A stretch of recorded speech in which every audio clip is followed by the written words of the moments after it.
গোবিন্দবাড়িতে মাধব পাগলার শ্রীমদ্ ভগবত পাঠ।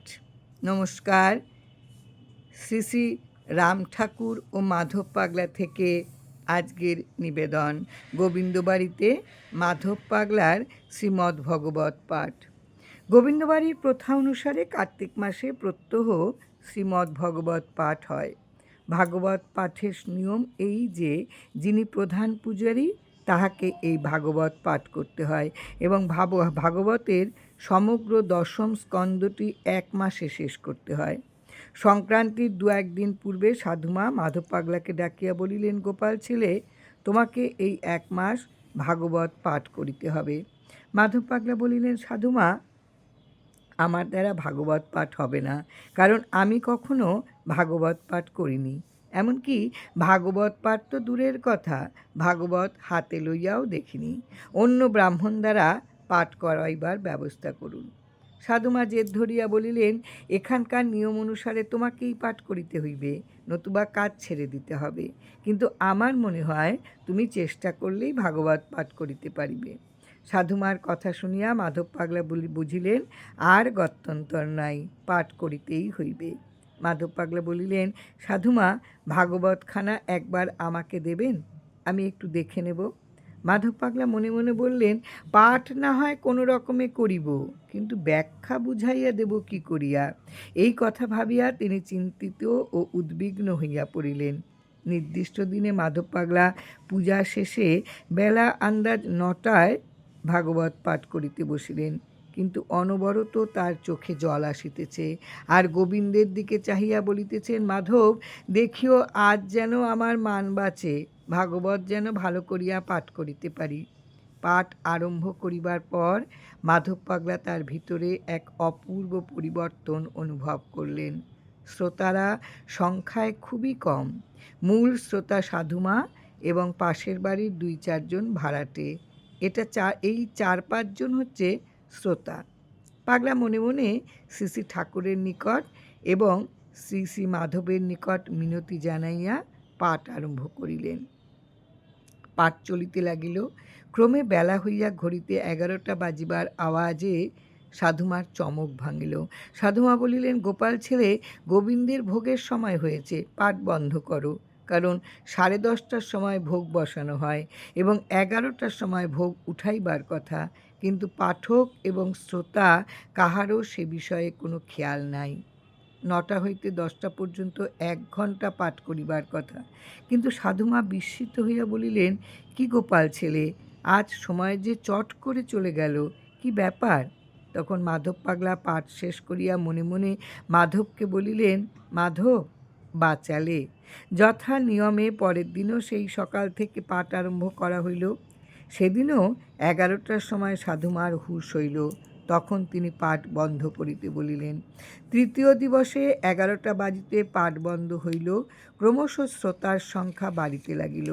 মহল্লার অনেক নরনারী ফুলের মালা, ফল মূল দক্ষিণা লইয়া পাঠ শুনিতে দলে দলে উপস্থিত হইলেন। পাঠ শেষ হইলে সাধুমা বলিলেন, কি গোপাল ছেলে, ভাগবত পাঠের সময় তোমার গোবিন্দের কি খাওয়ার কথা মনে থাকে না? ভোগ দিতে তো দেরি হচ্ছে।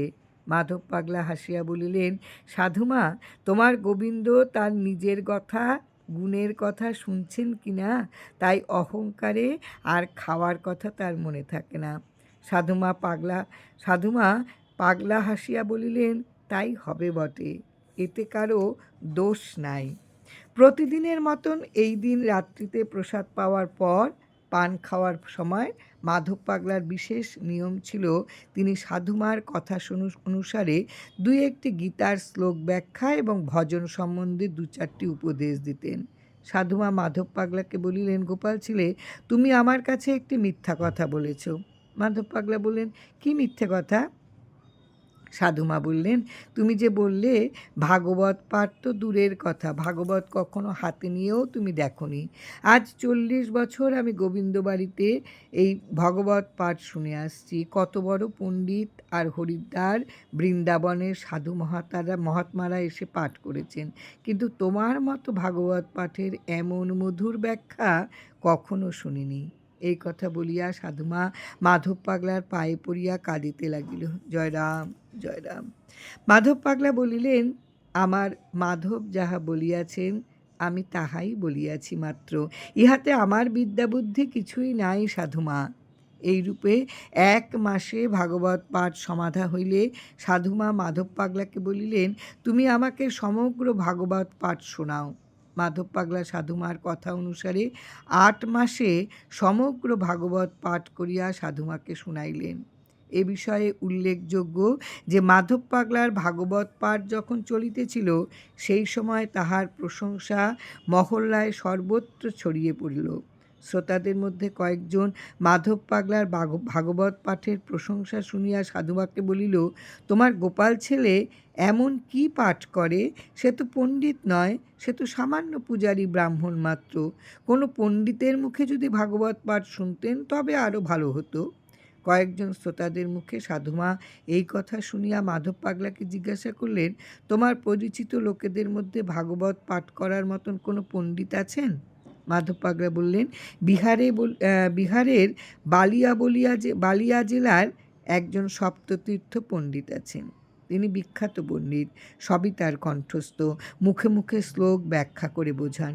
সাধুমার ইচ্ছা অনুসারে সেই বিখ্যাত পণ্ডিতকে গোবিন্দবাড়িতে শ্রীমদ্ভাগবত পাঠের জন্য 3-4 দিনের চুক্তিতে মাধব পাগলা নিমন্ত্রণ করাইয়া আনিলেন। যথাসময়ে ভাগবত পাঠ আরম্ভ হইল। কিছুক্ষণ ভাগবত পাঠ হইলে শ্রোতাদের ধৈর্য রহিল না, তাহাদের ভালো লাগিল না। অধিকাংশ শ্রোতা স্থান ত্যাগ করিতে লাগিল। পরের দিন পাঠ শেষ হইবার পর সাধুমা অন্যান্য শ্রোতাদের ইচ্ছা অনুসারে 5 টাকা দক্ষিণা ও ভোজ্যসহ একখানা গামছা দিয়া সেই পণ্ডিতকে বিদায় দিলেন এবং বললেন, কাল হতে আর আপনাকে এখানে এসে কষ্ট করতে হবে না। বিখ্যাত সপ্ততীর্থ পণ্ডিত চলিয়া যাইবার পর সাধুমা শ্রোতাদের বলিলেন, এখন বুঝলে তো সব? পণ্ডিতের পাঠ আর মাধব পাগলার পাঠের পার্থক্য কী? মাধব পাগলার মনে এ বিষয়ে একটু সন্দেহ ছিল যে লোকে যেমন খারাপ ছেলেকে উৎসাহ দেবার জন্য ছেলে বলে, সেরূপ মাধব পাগলাকে যে সাধুমা প্রশংসা করিতেন তাহা সেইরূপ মনে হইত। কিন্তু বিখ্যাত সপ্ততীর্থ পণ্ডিতের পাঠ শোনার পর মাধব পাগলার প্রতি সে ধারণা দূর হইল এবং মাধবের প্রতি ভক্তি বিশ্বাস বৃদ্ধি পাইল এবং কৃতজ্ঞতায় মন ভরিয়া গেল। মাধব পাগলার জীবনে ভাগবত পাঠ ইহাই প্রথম। ভাগবত গ্রন্থ কখনো না পড়িয়া তিনি কথকথার ছলে উচ্চ মার্গের তত্ত্ব বিশ্লেষণপূর্বক ঘণ্টার পর ঘণ্টা শ্রোতাদের চিত্তাকর্ষণ করিয়াছেন। ইহা শ্রী শ্রী মাধবেরই লীলা ব্যতীত অন্য কিছু নয়। মাধব পাগলার শিক্ষাগুরু শ্রীযুক্ত নরেন্দ্রনাথ বন্দ্যোপাধ্যায় মহাশয় উপদেশকালে মাধব পাগলাকে প্রায়ই বলিতেন, শ্রী শ্রী ঠাকুর তোমার বর্মের ন্যায় তোমাকে ঘিরিয়া আছেন এবং মাধব যাহার ভাণ্ডারী তাহার আবার অভাব কিসের? গুরু কৃপাহি কেবলম। জয়রাম জয়রাম।